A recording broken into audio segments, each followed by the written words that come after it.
ये बनाने की जरूरत क्यों पड़ी सर? क्या किसी पार्टी में एडजस्ट नहीं हो पाए या आपने ट्राई नहीं किया या किसी पार्टी से रिस्पांस नहीं मिला या मिला तो आपने खुद का अपना दल बना लिया? ए, तो ए, ये तो सारी पार्टियां सर अपना यही गुण बताती हैं। बीजेपी कहती है सबका साथ सबका विकास, समाजवादी पार्टी भी कहती है कि समाज में खड़े अंतिम व्यक्ति के लिए। हर पार्टी ये तो यही कहती है कि वो तो जनसेवा के लिए बनी है। अरे आपने लखनऊ में मेयर पद पे समाजवादी पार्टी के कैंडिडेट को अपना सपोर्ट दे दिया। आप जब जॉब में थे, हमें याद है, हम लोग आपके पास अक्सर रिपोर्टिंग के लिए आया करते थे। आप तो मुखर विरोधी थे समाजवादी पार्टी के, तो कैसे उनके कैंडिडेट को आप सपोर्ट दे सकते हैं मेयर चुनाव में? सर आप आईपीएस ऑफिसर रहे हैं, दूसरों को जेल भेजते रहे अपराधियों को। 7 महीने की आपकी खुद की यात्रा कैसी रही? देश की स्थिति बात करते हैं। यूपी में भी बीजेपी की सरकार है, केंद्र में भी है। बीजेपी कह रही है कि डबल इंजन जो है वो ग्रोथ के लिए बहुत सही है, बहुत अच्छा ग्रोथ हो रहा है डबल इंजन से। आपको क्या लगता है, ये डबल इंजन जारी रहना चाहिए या डबल इंजन देश के हित में है या नहीं है? सर ये 24 का इलेक्शन बिल्कुल अराउंड द कॉर्नर है, बिल्कुल पहुंच ही गया है। क्या लग रहा है सर, मोदी जी अपराजेय हैं अभी भी कि अब ये उनका लास्ट टर्म साबित हो सकता है? ऐसे भी सिचुएशन बन रही है कुछ आपके सर? जो आपका जो राजनीतिक दल अधिकार सेना, क्या वो उसे उत्तर प्रदेश में फ्यूचर का आम आदमी पार्टी माना जा सकता है? नमस्कार, हमारे साथ इस वक्त मौजूद हैं पूर्व आईपीएस अमिताभ ठाकुर जी, जो खुद को जबरिया रिटायर्ड भी कहते हैं और अधिकार सेना नाम का एक राजनीतिक दल भी चला रहे हैं। सर आपने अधिकार सेना बनाया, राजनीतिक दल बनाया, पहले तो बताइए कैसा चल रहा है आपका ये राजनीतिक दल? ये मेरी निगाह में, मेरी जितनी समझ है, यह इसलिए ठीक चल रहा है क्योंकि जो उद्देश्य हमारे हैं, जिन बिंदुओं पे हम काम करना चाहते हैं, जिन उद्देश्यों के लिए मैंने अपना जीवन दिया, उन उद्देश्यों को लेकर हम आगे बढ़ रहे हैं। हमारे साथ साथी मिल रहे हैं।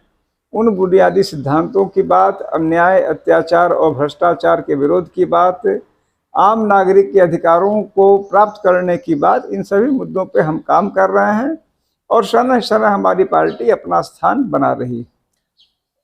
ये बनाने की जरूरत क्यों पड़ी सर? क्या किसी पार्टी में एडजस्ट नहीं हो पाए या आपने ट्राई नहीं किया या किसी पार्टी से रिस्पांस नहीं मिला या मिला तो आपने खुद का अपना दल बना लिया? देखिए, एक्चुअली कुछ पार्टियों में तो अब मैं नाम नहीं ले पाऊंगा क्योंकि अच्छा नहीं लगता है किसी को इस तरह करना। कई पार्टियों में तो मैं खुद नहीं जाना चाहता था। एक आम आदमी पार्टी में मैंने जाने की इच्छा भी जाहिर की थी। उनके एक बड़े नेता से मेरी यहाँ मुलाकात भी हुई। उन्होंने कहा भी कि आपको पार्टी में लेंगे और ये हमारा सौभाग्य होगा और बड़ा अच्छा होगा, तमाम बातें कही उन्होंने। और उसके बाद वो दिल्ली गए और उसके बाद से उन्होंने हमारा फ़ोन उठाना बंद कर दिया। बहुत दिन बाद जब मैंने उनका बहुत ही पीछा किया, तब उन्होंने कहा कि असल में वो दिल्ली से कहा गया कि भाई वो तो ठीक नहीं रहेगा, गड़बड़ रहेगा। तो जब उन्होंने भी रास्ते बंद कर दिए, तो आप ये कह सकते हैं कि मैं यह नहीं कि मैं पहले चॉइस के रूप में अपनी पार्टी शुरू करना चाह रहा था। मुझे मालूम था, मालूम है, अब उम्र हुई, इतना नादान नहीं हूँ कि पार्टी चलाना इतना आसान नहीं था। तब मैंने सोचा कि यदि एक पार्टी जो कहती है अपने आप को कि आदर्शों और इसके लिए चल रही है, उसको मुझसे दिक्कत है, जबकि मेरा भी जीवन पूरी तरह से, मैं समझता हूँ कि लगभग सभी लोग इस बात से सहमत होते हैं सामान्यतया, कि कुछ बुनियादी आदर्शों के लिए मेरा जीवन रहा, संघर्षों से भरा मेरा जीवन रहा। इस बात को लेकर आमतौर पर लोग सहमत होते हैं। यदि मेरे जैसे व्यक्ति के लिए वहाँ पर स्थान नहीं है, तो यह बात मुझे लगता है कि ऐसे स्थिति में मैंने कहा कि ऐसी एक पार्टी की ज़रूरत है जो वास्तव में अधिकारों के लिए जिए, अधिकार संघर्षों के लिए जिए, लोगों के अधिकारों के साथ खड़ी हो, अन्याय का, अत्याचार का, भ्रष्टाचार का विरोध कर सके, जो सामाजिक रूप से सक्रिय लोग हैं उनका साथ दे सके और निष्ठावान लोगों के लिए एक अच्छा प्लेटफॉर्म दे। तो ये तो सारी पार्टियां सर अपना यही गुण बताती हैं। बीजेपी कहती है सबका साथ सबका विकास, समाजवादी पार्टी भी कहती है कि समाज में खड़े अंतिम व्यक्ति के लिए। हर पार्टी ये तो यही कहती है कि वो तो जनसेवा के लिए बनी है। देखिए, आपने बहुत ही अच्छी बात कही, हर पार्टी कहती है। आप और हम सभी देख रहे हैं कि तमाम पार्टियां क्या कर रही हैं, कह रही हैं। आपने बहुत अच्छी बात कही, मैं भी अभी कह रहा हूं। आगे चल के मैं उस पर किस हद तक खरा उतरता हूं, वह ज़्यादा महत्वपूर्ण होगा। मैं अपने लिए कह रहा हूं, अपनी बात कह रहा हूं, इसका बहुत मायने नहीं होगा। इस जगह मैं आपसे सहमत हूं। मेरा अपना कहना, अपना बखान करना या अपनी बात कहने का अर्थ नहीं है तब तक जब तक उसे स्वीकार्यता लोगों की न हो, जब तक उसका जो परसेप्शन मैं अपना लेके चल रहा हूँ वही परसेप्शन लोगों तक न जाए। कि मैं इस चैलेंज में ये मानता हूं कि यह मेरे लिए भी चैलेंज है, अन्य पार्टियों के लिए भी चैलेंज है। इस बात से आप अवगत हैं कि तमाम राजनीतिक पार्टियों को लेकर लोगों के जो मोह भंग होता है, भाई आपको वोट देना है एक बात है, लेकिन मोह भंग की स्थितियां हैं। मैं कोशिश करूंगा, मैंने कहा कि मैं, हमारी पार्टी यह कोशिश करेगी कि जिन बातों को मैं कह रहा हूं, हमारी पार्टी कह रही है, उन पे हम वास्तव में खड़े हो सकें। यह नहीं कि यह भी एक केवल समझिए कि अपने अपने मुंह मियाँ मिट्ठू का, या मतलब सिर्फ कहने के लिए कहने वाली बात रह जाए। मैं इस बात से सहमत भी हूँ और इसके लिए आपका शुक्रिया भी अदा करता हूँ। सर, आपने लखनऊ में मेयर पद पे समाजवादी पार्टी के कैंडिडेट को अपना सपोर्ट दे दिया। आप जब जॉब में थे, हमें याद है, हम लोग आपके पास अक्सर रिपोर्टिंग के लिए आया करते थे। आप तो मुखर विरोधी थे समाजवादी पार्टी के, तो कैसे उनके कैंडिडेट को आप सपोर्ट दे सकते हैं मेयर चुनाव में? देखिए, मैं इस जगह ये कहना चाहूँगा कि मैं कभी किसी पार्टी विशेष का कभी विरोधी नहीं रहा। मैं मुद्दों पे, इश्यूज पे कई बार किसी व्यक्ति विशेष का मुद्दे पर विरोधी हो जाता हूं। मन से मैं किसी व्यक्ति या पार्टी के विरोध में इसीलिए खड़ा नहीं होना पसंद करता कि मुझे कई बार ऐसा लगता है कि जो महात्मा गांधी ने कहा था वह बात अपने आप में। सवाल वही है सर, आप पहले मुझे 1 मिनट मौका दीजिए, मैं आपकी ही बात पे आ रहा हूँ कि आप पाप से घृणा करें, पापी से नहीं। उसी प्रकार से पार्टी विशेष से आपने कहा कि मैं समाजवादी पार्टी, कोई भी पार्टी अलग अलग समय पे आई, आश्चर्य की बात रही कि जब वह पार्टी सत्ता से इतर रही, जब विपक्ष में रही, तो उन्होंने मुझे बड़ा प्यारा माना, बड़ा ही स्नेह सिक्त भावों से देखा। जब आपने कहा जिस समय समाजवादी पार्टी की सरकार थी, तमाम भारतीय जनता पार्टी के बड़े बड़े नेता मुझसे बात भी करते थे, और समाजवादी पार्टी के तमाम लोग, मैं सुनता था, उनको लगता था कि मैं भाजपा का एजेंट हूँ या संघ का एजेंट हूँ वगैरह वगैरह है। जब बसपा की सरकार थी तो समाजवादी पार्टी के मुझे यहाँ तक कहा कि बीजेपी के लोग आपसे बात करते थे जब समाजवादी पार्टी की पॉलिसीज का विरोध करते थे, और इसी बीजेपी की सरकार ने आपको 7 महीने के लिए जेल भेज दिया। मैं वही कहना चाह रहा हूँ, मैं उससे आगे कहना चाह रहा हूँ। मैं कह रहा हूँ कि बसपा की सरकार थी, समाजवादी पार्टी, मुझे यहाँ तक याद है स्वयं नेताजी ने, जिनके खिलाफ बाद में मैंने एक FIR, उन्होंने, वो भी कभी कभार मुझसे बात कर लेते थे। उनको लगता था कि ये बड़ा अच्छा आदमी है। तो नहीं, यह मैं तब की बता रहा हूं जबकि उनकी सरकार नहीं थी, जब बसपा की सरकार थी। कहने का मतलब यह है कि मैं किसी व्यक्ति विशेष का, पार्टी विशेष का कभी विरोधी नहीं रहा। आपने जो वंदना मिश्रा की बात कही, मैं उस उत्तर पर कहना चाह रहा हूं, मेरी समझ में, मैं आज भी इस बात पर कायम हूं कि मैंने वंदना मिश्रा जी को इसलिए नहीं समर्थन दिया कि समाजवादी पार्टी के प्रत्याशी हैं। मैं यह दिल से मानता हूं, मेरी पार्टी यह दिल से मानती है कि वंदना मिश्रा वास्तव में काबिल महिला हैं। आप उनका जो पुराना इतिहास है देख लीजिए, उनके कृत्य देख लीजिए, उनके कार्य देख लीजिए, वह अपने आप में, मैं इस बात के लिए कि समाजवादी पार्टी ने एक श्रेष्ठ महिला को यदि उस पद के लिए प्रत्याशी बनाया है, जो मैं समझता हूं कि जो उस पद के लिए उपयुक्त हैं, जो देश समाज के लिए उपयुक्त हैं, जिन्होंने और उनके पति ने जिस प्रकार अपना जीवन समर्पित किया मूल्यों के प्रति, तो यदि हमारे जैसे लोग उनका समर्थन न करें तो यह निश्चित रूप से अनुचित होगा।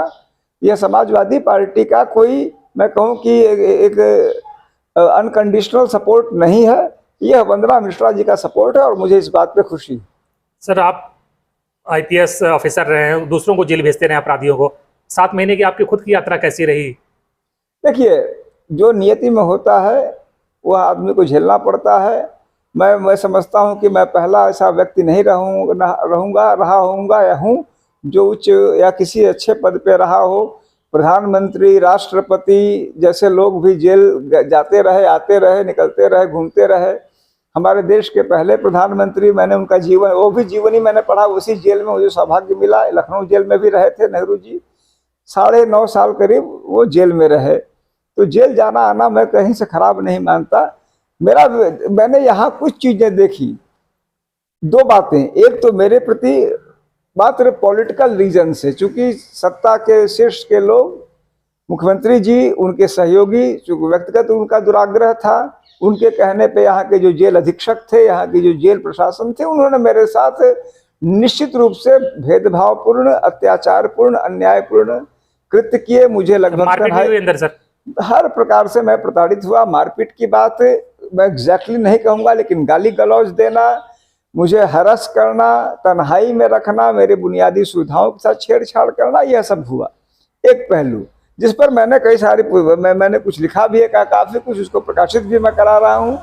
और दूसरा पहलू रहा चूंकि मैं हमेशा से समाज के प्रति मेरी जागरूकता रही है, एक लगाव रहा है, तो जेल में जिस प्रकार से अन्य कैदियों के साथ भी तमाम दुर्व्यवस्था हो रही है, जेल में सुधार की जो जरूरत है, जेल में जो कमियां हैं, उनको भी मैंने निकटता से देखा और उन पर भी मैंने उस समय भी काम किया और अभी भी काम कर रहा हूं, ताकि जेल की व्यवस्था में भी कुछ सुधार हो सके। सर खत्म करते हैं, एक दो साल बचे हैं। देश की स्थिति बात करते हैं। यूपी में भी बीजेपी की सरकार है, केंद्र में भी है। बीजेपी कह रही है कि डबल इंजन जो है वो ग्रोथ के लिए बहुत सही है, बहुत अच्छा ग्रोथ हो रहा है डबल इंजन से।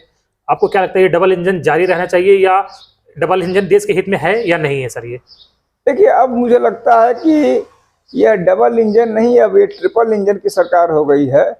एक इंजन तो मान लीजिए प्रदेश की है, एक प्रदेश की पॉलिटिकल सरकार, एक इंजन देश की पॉलिटिकल सरकार, और एक इंजन ईडी, सीबीआई और इनकम टैक्स, वो भी एक मिलीजुली इंजन है। और 3 इंजन हो गए इनके। 3 इंजन है, ट्रिपल इंजन की सरकार है, जिसमें कि मुख्य भूमिका जो तीसरी इंजन है उसी की है। तीसरी इंजन 24 घंटा, जैसे एक फिल्म आई थी, उसमें मुझे जहाँ तक याद है उसमें एक डायलॉग था, अन्ना 24 घंटा चौकन्ना। उसी प्रकार से जो इनकी जो तीसरी इंजन जो है वो 24 घंटा चौकन्ना रहती है, सिर्फ यह देखने में कि कौन विपक्षी विरोधी आलोचक मिले जिसको दबोचा जाए। और उसमें दुर्भाग्य उनको कभी कभी ये होता है कि जब वो दिल्ली से शुरू करते हैं आलोचक मान के और इनको भनक मिल जाती है, सत्ता पार्टी में चले जाते हैं, तो वो दिल्ली से निकलना बंद कर देते हैं। यानी इतना टारगेटेड एक्शन से इस समय पूरे देश में किन राज्यों में ईडी है, सीबीआई है, और वेस्ट बंगाल में, झारखंड में, तेलंगाना में, पंजाब में, बिहार में कुछ दिन पहले तक नहीं थी, फिर आ गई। उत्तर प्रदेश में कोई ईडी नहीं है, कोई सीबीआई नहीं। इतना टारगेटेड जो ट्रिपल इंजन है वही इस सरकार को चला रही है, डबल इंजन को। सर एक आखिरी सवाल, 24 का इलेक्शन बिल्कुल अराउंड द कॉर्नर है, बिल्कुल पहुंच ही गया है। क्या लग रहा है सर, मोदी जी अपराजेय हैं अभी भी कि अब ये उनका लास्ट टर्म साबित हो सकता है? ऐसे भी सिचुएशन बन रही है कुछ? देखिए, मतलब मुझे लगता है कि मैं कोई पॉलिटिकल बहुत ही ज्ञाता नहीं हूँ, मैं उनका प्रशंसक तो कदापि नहीं हूँ, लेकिन मुझे लगता है कि मौजूदा स्थितियों में मुझे लगता है कि अभी एक बार वो निश्चित रूप से आएंगे, ऐसी मेरी मान्यता है। मैं गलत साबित हो सकता हूँ, मुझे लगता है कि अपोजिशन कमजोर लग रहा है क्या इस वजह से? मुझे ऐसा लग रहा है कि अपोजिशन कमजोर है, बिखरा हुआ है, एक बात। और दूसरी बात कि तीसरा इंजन और वो फर्राटे से भी जो है औरों की तुलना में भारतीय जनता पार्टी मौजूदा समय में, अब इलेक्शन मशीनरी की बात कीजिए, इलेक्शन कमीशन उनके पास है और उनकी अपनी भी मशीनरी जो है। तो यदि मेरा यह मानना है कि यदि अपोजिशन को उनसे चुनाव लड़ना है, जीतना है, तो उन्हें अपनी मेहनत बढ़ानी पड़ेगी। अन्य तमाम खामियों के बावजूद मैं इस बात को स्पष्ट रूप से मानता हूं कि भारतीय जनता पार्टी अन्य पार्टियों की तुलना में चुनाव को लेकर वर्तमान समय में ज्यादा प्रोफेशनल है, ये मेरा स्पष्ट मत है। एक आखिरी सवाल आपके सर, जो आपका जो राजनीतिक दल अधिकार सेना, क्या वो उसे उत्तर प्रदेश में फ्यूचर का आम आदमी पार्टी माना जा सकता है? देखिए, हम कोशिश करेंगे कि हम अच्छा काम करें। आम आदमी पार्टी ये बहुत बड़ी पार्टी है और यह मात्र सोच लेना कि आम आदमी पार्टी ने कर लिया, उनके भी स्थापक एक ब्यूरोक्रेट थे, मैं भी ब्यूरोक्रेट हूं तो मैं भी कर लूंगा। मैं ऐसे ख्याली पुलावों में नहीं जीना पसंद करता। मुझे एक ठोस धरातल पे मैं हूं, मैं काम करना चाह रहा हूं। हम लोग कहाँ तक जाएंगे मैं इसके बारे में नहीं जानता, लेकिन हाँ, मैं यह जानता हूं कि उत्तर प्रदेश को नहीं, देश को भी हमारी पार्टी जैसी एक पॉलिटिकल वॉचडॉग की जरूरत है। हम मौजूदा समय में मुख्य रूप से पॉलिटिकल वॉचडॉग हैं और हम अपने बुनियादी सिद्धांतों के साथ चलते जाएंगे। हम कहाँ तक जाएंगे हमें इसकी चिंता नहीं है, लेकिन जहाँ तक जाए हम अच्छा ही काम करें, हमारी यह मांग है, मान्यता है। सर बेटियां बैठी हैं कुछ देश की पहलवान धरने पर, आप तो पुलिस अधिकारी रहे हैं, कानून के जानकार भी हैं, क्या लगता है ब्रजभूषण शरण सिंह के खिलाफ कार्रवाई बनती है इसमें FIR दर्ज करके, कि आपको लग रहा है ये पॉलिटिकल मामला है, पहलवानों द्वारा इसका संचालित किया जा रहा है? मैं यह जानता हूं कि यदि वह ब्रजभूषण शरण सिंह नहीं होते, यदि वह, मैं कहूँ कोई भी नाम ले लूँ, मैं तो कह रहा हूँ तेजस्वी यादव होते, मैं कह रहा हूँ यहाँ तक कि आपके जो बड़े नेता यहाँ के अखिलेश यादव होते, मैं कह रहा हूँ कोई और नेता होता, राहुल गांधी भी होते हैं, राहुल गांधी होते, अपोजिशन का कोई भी, राहुल गांधी होते जो सबसे बड़े आज भी पॉलिटिकल नेता विपक्ष में सबसे बड़े हैं, और ऐसा किसी एक लड़की ने भी ऐसी बात कह दी होती तो FIR दर्ज हो गया होता, अब तक जेल में होते हैं। वो जेल में होते। वह चूंकि ब्रजभूषण शरण सिंह है, वह चूंकि पॉलिटिकल पार्टी भाजपा के एक स्तंभ है, तो दुनिया चीखती रहे। आपने जो एक सवाल पूछा था कि मोदी अपराजेय है या नहीं है, मोदी और उनकी पार्टी पॉलिटिकली बहुत स्ट्रांग है, बहुत ही पॉलिटिकल मैनेजमेंट में स्ट्रांग है, लेकिन धीरे धीरे तिनके की तरह मेरा यह मानना है कि यही बातें, जैसे ये अतीक वाली हत्या हुई, अतीक के बच्चे की जो इनकाउंटर हुआ, जो फर्जी इनकाउंटर प्रथम दृष्टया दिखता है, या जैसे ब्रजभूषण मामले में कार्रवाई नहीं हुई, मैं मानता हूं कि धीरे धीरे जिस प्रकार से इंदिरा गांधी सन 77 में, जो हम लोग उस उम्र के हैं जानते हैं, अपराजेय थी, वह संभवतः इनसे ज्यादा अपराजेय दिखती थी, लेकिन भड़बड़ा के उनका साम्राज्य टूटा था। तो मुझे यह लगता है कि यदि कभी इनका साम्राज्य टूटेगा तो एक स्थिति वह भी हो सकती है कि खुद ही में इनका वजन इतना हो जाए पाप का, गुनाह का, कि यह टूट पड़े। धन्यवाद सर, बात करने के लिए वो तफसील से। धन्यवाद।